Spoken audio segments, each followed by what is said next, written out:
Super. Prachi, thank you for joining us on the studio, Arun in Denmark. Thank you for inviting me, Arun. It's a pleasure, Prachi. Uh, this podcast is for expats living in Denmark, stories about expats, stories for expats. So today, the agenda is simple for you. We have three things to talk about. We'll start with a round of introduction where you will talk about where you have been living so far and why did you choose to move to Denmark, Mm-hmm. and then your journey in Denmark where you had opportunities to network. Share us a bit about your networking opportunities in Denmark. And finally, we will touch upon your journey with Toastmasters. I know you're an excellent communicator. We would like to hear you share your journey within Toastmasters International. Shall we? Let's do it. Great. Yeah. So, uh, I know you from Toastmasters, but I have no idea why you moved to Denmark even today. So, would like to ask you what made you move to Denmark? Well, the short answer is that I moved to Denmark for love and for Okay. family. And my story is similar to many expats because they moved to Denmark to support their spouse. My spouse, Rajat, actually got a position here to work with the United Nations in Denmark. And I decided to, quit my career and move here so that we could settle down in a new country, experience a new culture. And that's how our story began. Now, I have a question for you. Now, I know Rajat had the opportunity to move to Denmark. Hmm. Was it a difficult choice to leave a flourishing career in India? I know that you had a good career. You have a good career in UX Hmm. research. Walk us a bit about the journey in taking a decision to actually drop a career in India and moving to Denmark. How was it, and what was the challenge? Yeah, it was definitely something that required a lot of thought because these are the decisions that change the course of your life essentially, where you are going to go. And although it was a difficult decision, I didn't spend too much time thinking about it because at this point of time, I was very clear about what my priorities are and who I am as a person. And I knew that I'm also quite a resilient person when it comes to my career. And I was fairly confident that even though I might have to start from a lower level in a new country, the trade off and the positive aspects of life, the work life balance in Denmark, the opportunity to learn new things, at a young age. These are also the things that excited me. And in India, I was feeling like I was in a position where had fairly saturated on my learning curve. Mm. And I was also thinking about opportunities that they don't come again and again in life, so sometimes you just have to take it head on, True, and true, that's what true. I did. No, I get you.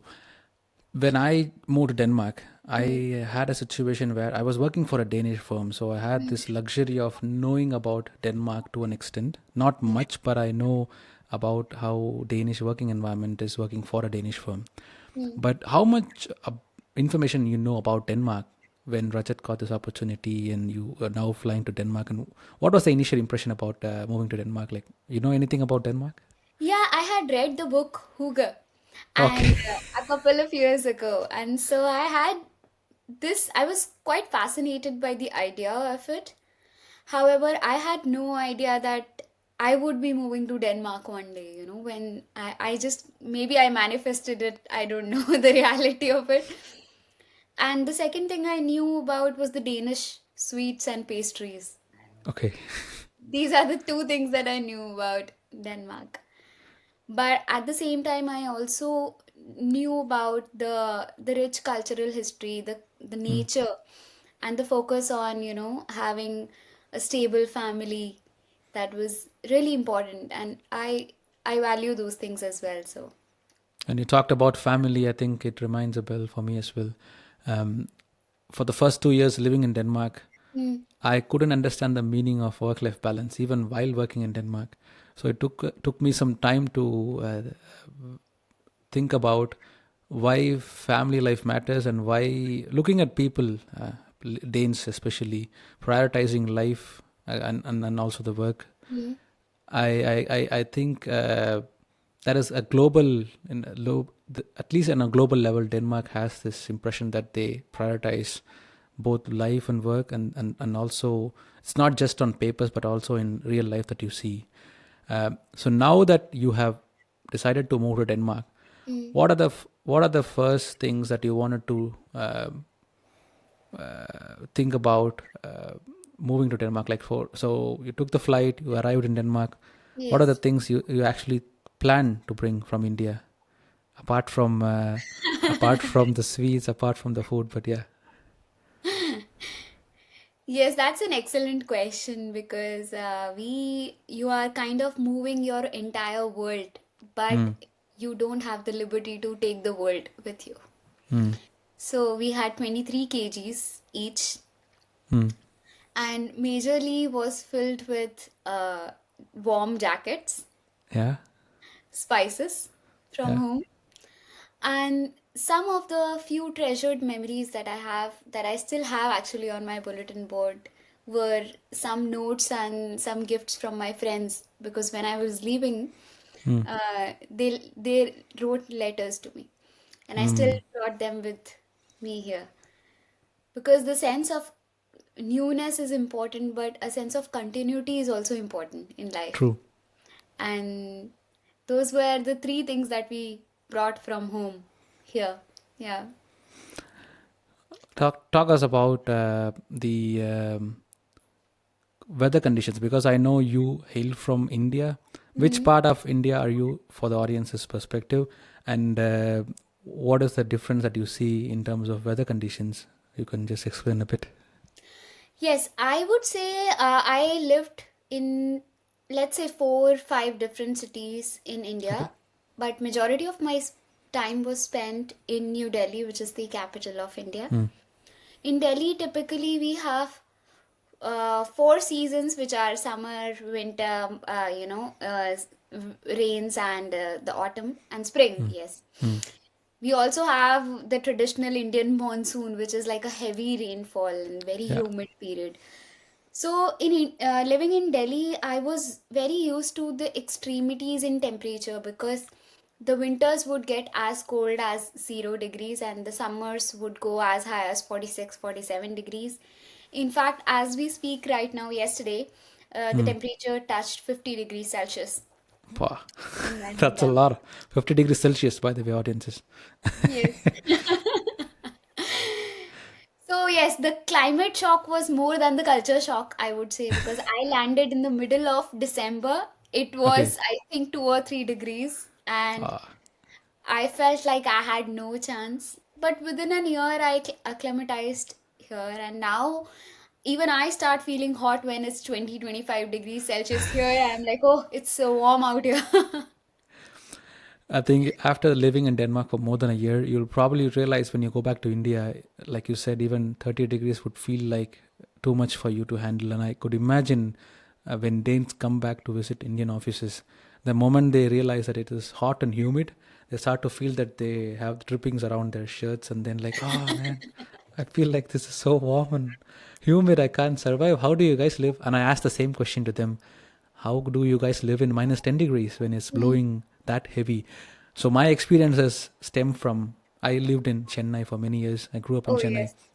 I've never seen temperature fall below 14 degrees. So Mm. my experiences was like huge, from 14 to minus 10, and I had a similar experience. But I came in the month of February, so it Oh. was more or less the same, bit more cold.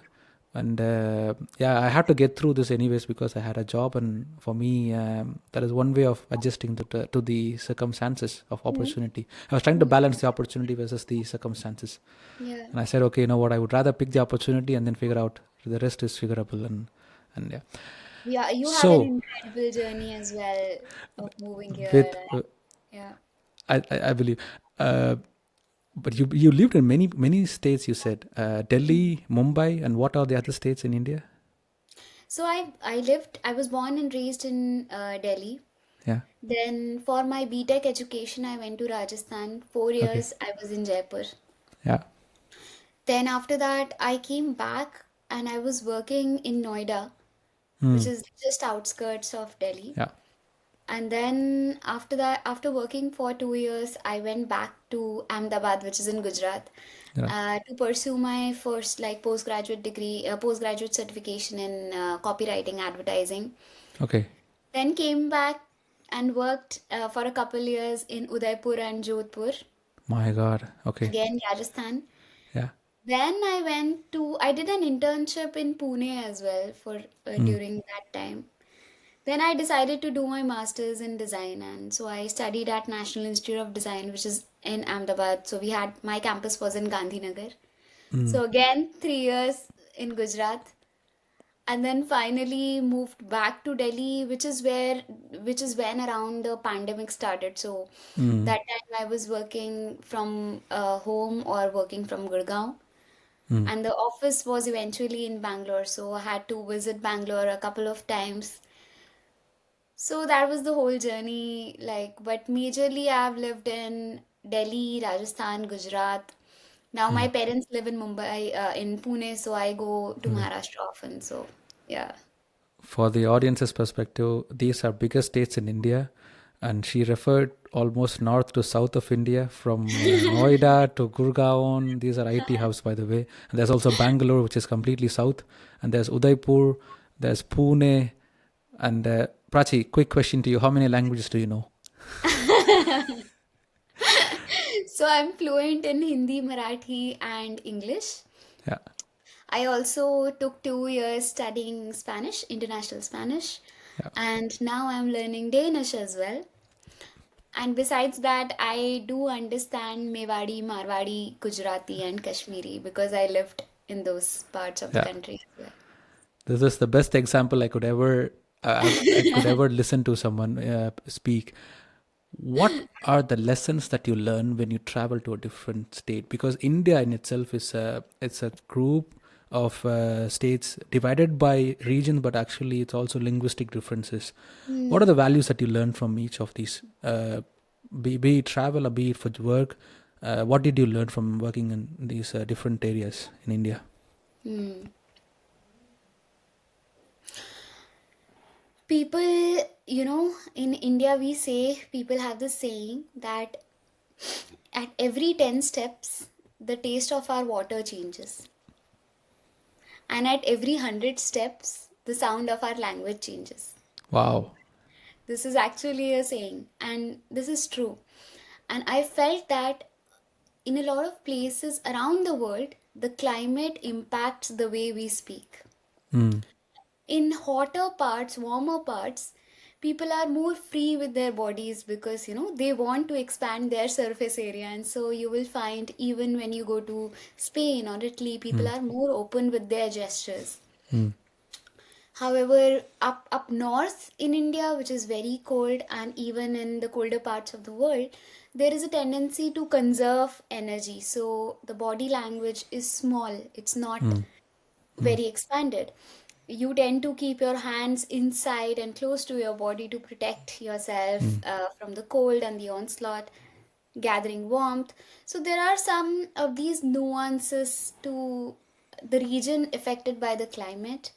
However, I feel at the end of the day, we are all humans, and there we share a common language of love, connection, sharing, kindness, generosity, and I found that to be true in everywhere I went. mm, mm. So the best thing about human nature and also the worst thing is that we find what we are looking for. Yeah, true. Absolutely. That brings us to another question, which is, so now that you have traveled and also been in different culture, been in different languages, was it a challenge for you to get used to the Danish way of living, to get used to the, like, Denmark in general is quite international, at least in Copenhagen standpoint. What was the initial impression about life in Copenhagen, culture in Copenhagen? Walk us through. There are a lot of things that I heard before I moved and shortly after I moved from the expat community. And I think a lot of expats hear these things. Denmark is a cold country. Mm, Danish people keep to themselves. They are a mm, little bit conservative. It's not easy to make friends mm, here. However, my experience has not been the same. mm, Uh, I feel like sometimes we tend to repeat these things so often that mm, we tend to create that reality for ourselves.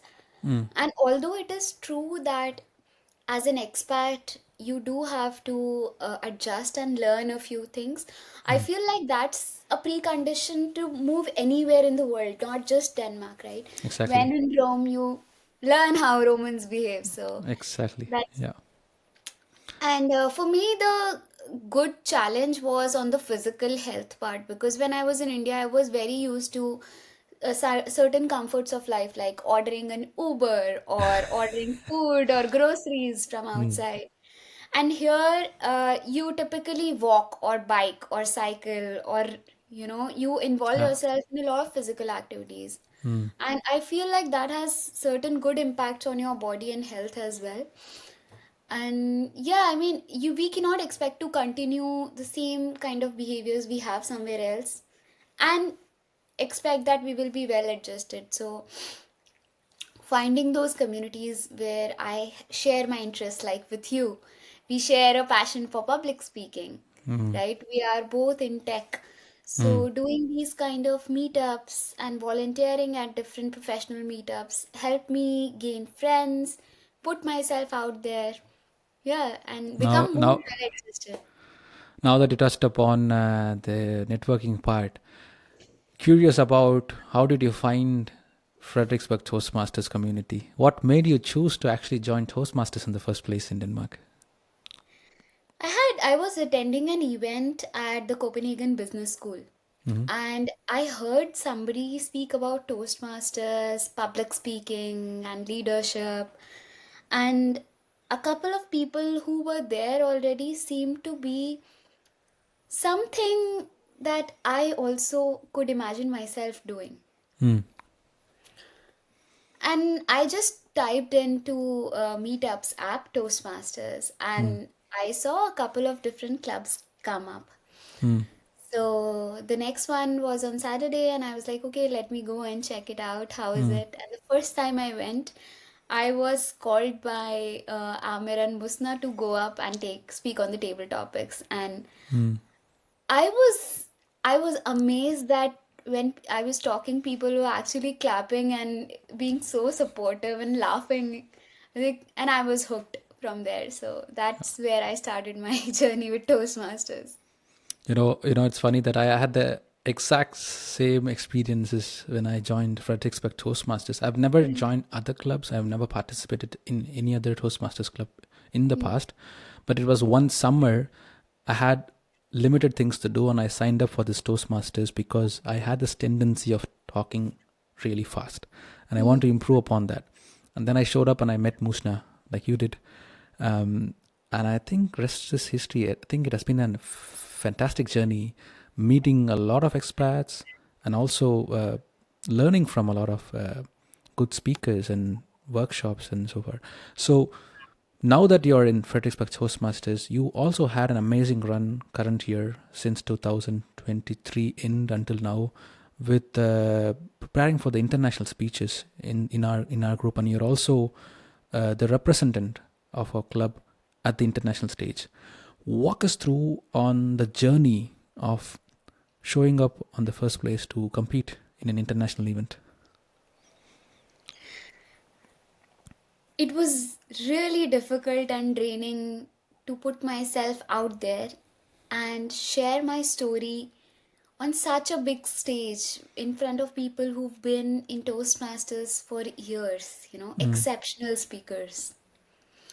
And to be honest, I was always the person who wanted to win. mm, In anything I did, I wanted to win. This year, I got the chance to share my story on the club area and the division level. And the biggest learning for me in this whole process was to just share my story. Go on the stage and share my story with Mm. people.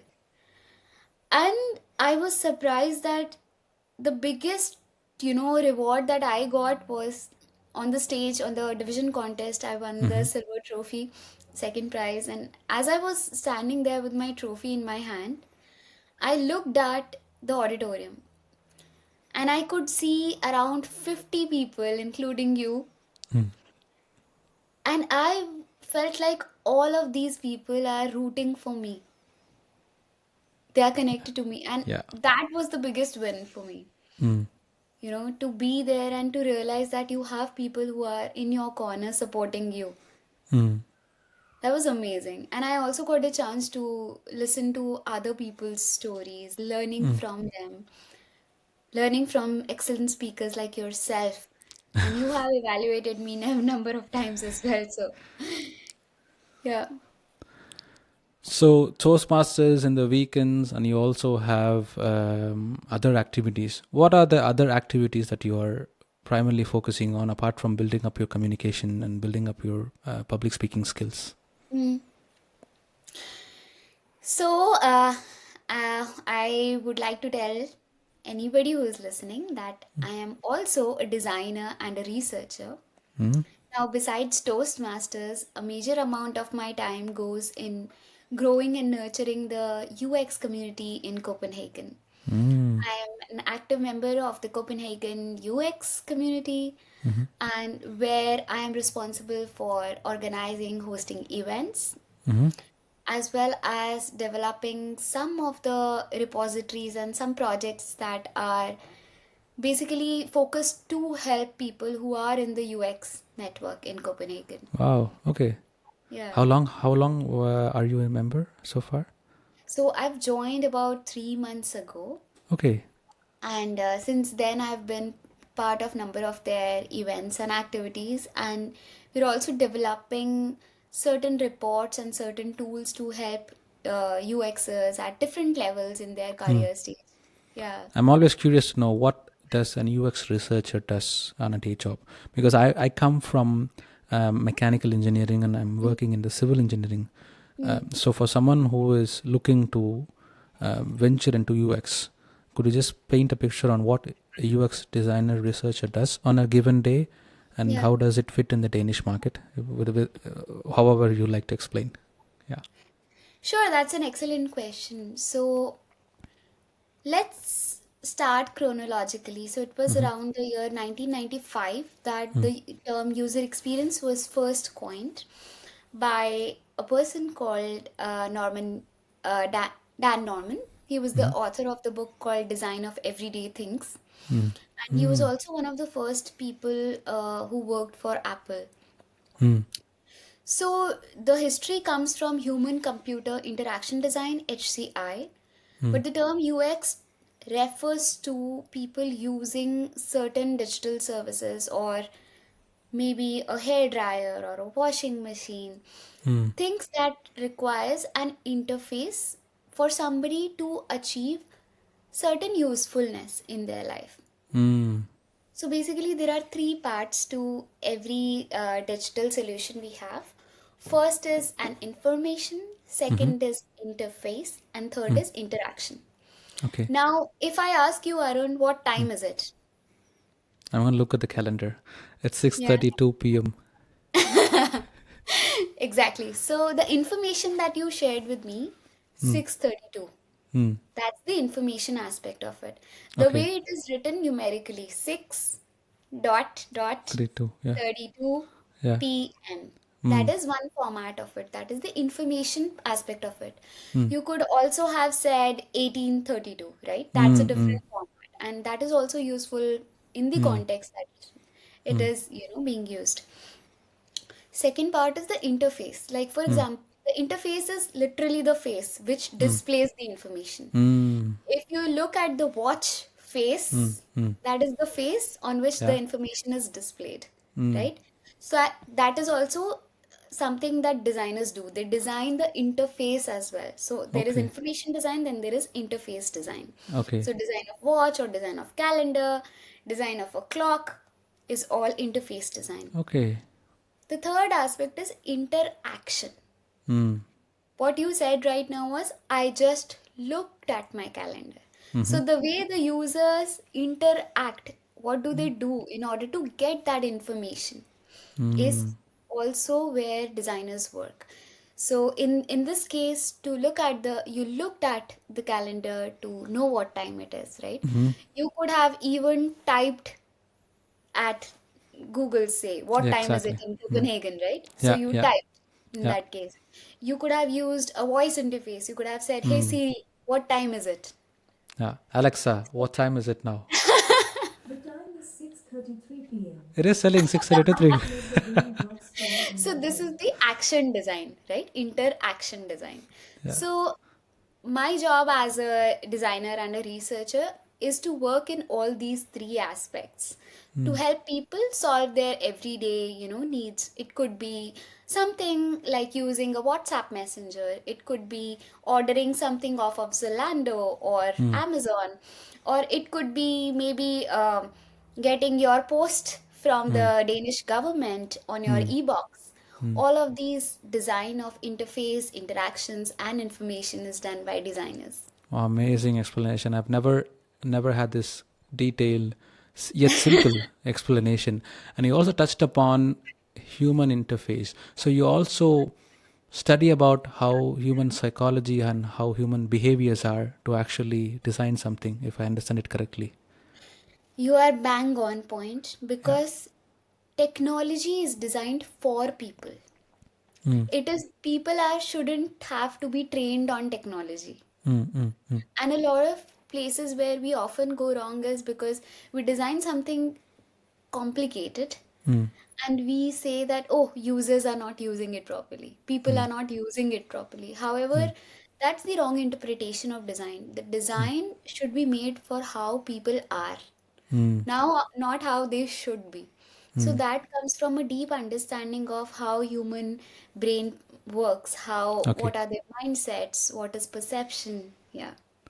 So in your perspective, is Apple a good interface or is Microsoft a good interface? Because you actually use a Mac. I know that. No, I actually like personally. This is my opinion. I like Helvetica new fonts for some reason. I allow them, and I've Yeah. been a fan of Steve Jobs' work. Watched his works and also the way he introduces his product. Um, it is okay to say no to this question, but in your opinion, what is the best interface? Because you worked in two different platforms, as I assume, both Yeah, yeah. Microsoft I and worked I Mac. worked in both type of ecosystems Mm. for a number of years. Mm. I will be politically incorrect right now and say Mac is the best. So- But as a designer, I also know that the best is defined by Mm. the context of use. And typically, a person who wants to do a day-to-day job Mm. or use a computer for regular day-to-day stuff, Mm. Mac is far too advanced for them, perhaps, and also many a times out of the budget range that typically a person Mm. has. Mm. And with Microsoft systems, they have brought technology to people who couldn't imagine owning a piece of an advanced technology, and that's Mm. where I also feel the biggest strength lies with Microsoft ecosystem. Mm. Wow, that's a great explanation, and thank you for that. Last segment before we wrap up. What are the challenges that you face as an expat in Denmark? And this could be anything from, let's say, language or culture or weather. What is your first impression? What comes to mind when I talk about challenges in Denmark? If you would like to share more. Yeah. Typically, I don't think I faced any challenge that was not something that I couldn't, overcome. Mm. I would say they were all learning opportunities for me in terms of building my mental strength or Mm. physical strength. They were both some learning opportunities and great ones at that. For example, I mentioned that the ease of, having things home delivered was something that I struggled with because I was very used to ordering stuff all the time Using. in India. Yeah. That was something that I had to learn, that how do I plan my necessities in a better way so we can go out shopping, carry it back home, bike there and come back on the Yeah. bike as well. That was first thing. Second challenge I would also say to somebody who comes from a third world country. Yeah. When we first land here, the economics is literally uh, something that we it's unexpected for us. Mm-hmm. Yeah. I first when I reached here, even when I used to get thirsty sometimes in the supermarket, I used to think three times, oh, should I buy this bottle of water or not, because the currency conversion is like You always it's convert 260. into Indian rupees. You think in terms of Indian rupees. I do the same. My mom does the same. Whenever I talk about stuff to buy to India, I said, "Don't buy it; so expensive. I wouldn't want to make you feel that you spent more money on that." I said, "It's hard to explain my mom, but yeah, but it's quite natural, right? When you think in terms of currencies, spending how much, Exactly. 13 Yeah. kronas for kilovan Exactly. drinking Yeah. water, So 20 that kronas was actually. difficult. Yeah. But at some point of time, you have to stop doing it because you live in a new place, you adjust yourself, and you also have to allow yourself to experience life Mm, with a reasonable amount of comfort in your life. mm, So we cannot keep thinking about expenses on every little thing. true. So you just budget it and be Yeah. comfortable, everything will Yeah. be fine. Yeah. I think you touched upon the most important topic for many expats who actually have no clue how much cost of living in Denmark is actually one of the most searched words in Google Really. when you travel to Denmark, because it's also one of the most expensive countries to live in, apart from Austria, Singapore, and Luxembourg in general. And but the interesting part is people are also getting good salaries. There are Yeah. families in Denmark where both husband and wife go for a job, and the civic status is also high. So when I look at the statistics in Denmark, it's also one of the richest countries, expensive to live, but there is also a mindset of the couples where they want to go and work. With that comes the most important question: what do you think? Do you think staying in Denmark, living in Denmark for the long term is a foreseeable option, or what are the opportunities that you think someone should keep in mind before moving to Denmark, from your experience and exposure to Denmark, living in Hmm. Denmark? Yeah. I feel first thing is to know what are your priorities as a person. Mm. I think when we resist something that is core and fundamental to our nature, that makes the challenge insurmountable for us. For me, I prioritize always having my loved one close to me. Mm-hmm. And for me, that's why even when we had certain challenges, we knew that the trade off for it is to live apart, which is not something that we as a couple wanted to do.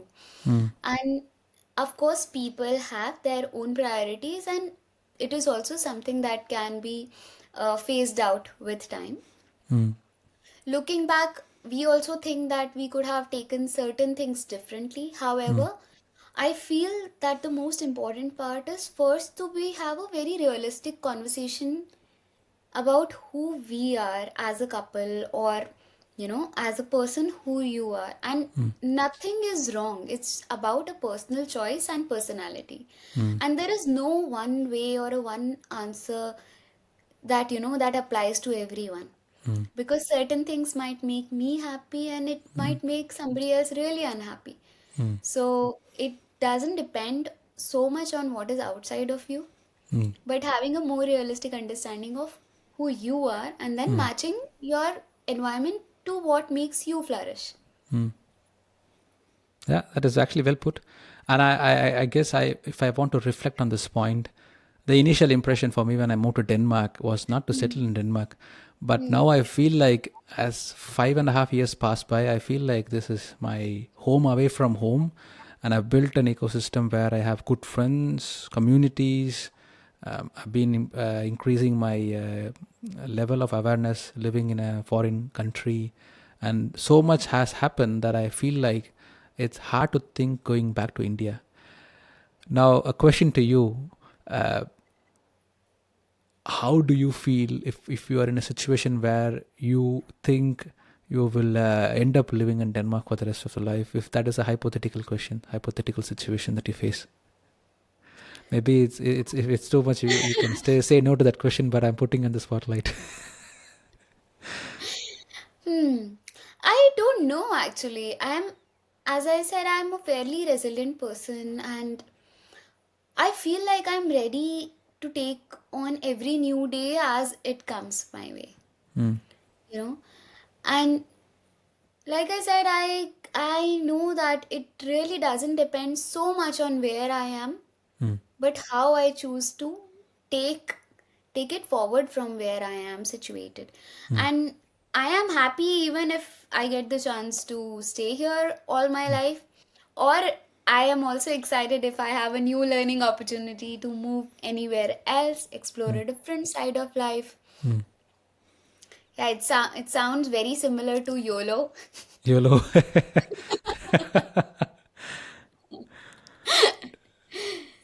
I just thought about asking you this question about language in Denmark. I know a lot of expats have a saying that it's important to learn Danish to understand Danes, and but some companies, they have a different notion. They say everybody speaks English to me, so it's actually difficult to learn Danish, even though if I want to do learn Danish in the first place. What is your impression about learning Danish, and is it important to actually live in Denmark to know Danish Yeah, to live in Denmark? Your yeah. thoughts? So, Arun, in my life, I lived in many different cities, and wherever I went, I naturally picked up the language over there, because the language, even if your job doesn't require you to learn language, it gives you a very nuanced perspective about what the kind of people are, what is their history. And for me, I'm fascinated by languages and learning them. So, to be honest, I'm excited to learn more about Danish. And I definitely feel it's easier, to navigate through life, even if you go to the metro station. And after 2 or 3 Danish classes, I was able to understand few of the advertisements that were put on the metro station. Seriously, come on. Yeah. Wow. So Wow, that is there great. was there was an advertisement that says "I'll too for die." It says "always for you." Wow. And after 3 Danish Also for classes, that. I was really proud of myself that I can understand this. So they are just not random letters Yeah, on the yeah. wall, that you start understanding where you are living. So I would highly recommend anybody who's coming here. First, don't put yourself in a box thinking that Danish is tough. Is tough. You have done it. Many people have done it, so it can be done. And second thing is, it just makes life easier if you can speak even a little bit of Danish. And when I have tried speaking Danish with Danish people outside, of course they can tell that I am a fairly new speaker of Danish, but they really appreciate the effort. That is very important because people start appreciating the effort, not the performance or fluency in which you speak. Even today, my colleagues and whomever I spoke to in Danish, they actually appreciate the effort that has been made to try speaking in Danish, and I've been lucky with in that case within my work context. My colleagues have been supportive and also being able to help me figure out learning Danish. But I think learning from you, important fact is that the mindset you have. Wherever you went, you mentioned about learning or grasping the local language, which is ultimate truth. Anywhere you go, if you want to survive, you know the local language. And even in India, when I was traveling to go work abroad on the other side of India, the first impression is, how do I know the local language? If I want to go to Gujarat and live and work in Gujarat, I need to learn Gujarati. So does Marathi, and so does Punjabi, and so does Kashmiri, right? And that's the theme of even in Indians in diverse backgrounds. We have the innate ability to actually immerse ourselves. I'm not trying to glorify, but I think it's the mindset that we have when we move to another country. The emphasis on learning the language comes naturally. Yeah, and learning language is hard. Learning any language is hard, right? When we speak of English, it's just because we grew up learning English that we feel that, oh, English is easy. But English also has rules that doesn't make sense, right? For example, we say 10, 11, Yeah. 12, 13. We don't say 11 teen and 12 teen and 13, right? We Nobody don't asked do me this. exactly. So there are nuances and typical things that are not rule based in every language. So I would say don't single out Danish and say that, oh, Danish has so many things that are not rule bound. So it's hard. Every language has those exceptions and many, many exceptions. I think the easiest part for me at least was the grammar, because the rules of the grammar were simple. The only Yeah. difficulty that I face even today is the way the words are being pronounced. Because I come from a country, from a state which Yeah. uses the ra or. Now Yeah. that's the best part of actually pronouncing my name, Arun. But when I listen to how Danes call me, Ahun, half of them is like swallowed in, and I feel like, wow, that's the first challenge I need to battle. How do I Yeah. pronounce the word r, not r, it's ah, agha. So and I think you will have the fair share of experiences going forward. Which module, by the way, are you in currently in Danish? I've just finished A2 right now. Okay, wow. I think it's also in a short span you're able to scale up this much. I think sky is the limit for you. My only advice would be, if you're good with the communication part, people perceive you in a different level. Grammar is the least prioritized, at least in my experiences. Even when people write, the ethnic Danes, the Danes who write Danish, they actually have a lot of grammatical errors, but they really, I would say, they also look up to how people can communicate on a daily basis. Verbal communication, those are the highest prioritized. It also helps the job. It also helps the way people communicate with you, and written language is the easiest by far. So, but yeah, that was my experience. Prachi, I think we touched upon a lot of topics. I was so happy interacting with you. I've learned a lot of good things today. So hopefully, I think the listeners on the other side would also get some valuable feedbacks from this podcast. Thank you so much. Thank you so much for having me. It's always a pleasure to hear you speak, and I really love the warmth and the inclusive nature of your podcasts and videos. Thank you. Pleasure, Prachi. Have a nice day, and thank you for being. Have a nice day. Yeah. Bye. Bye. Bye.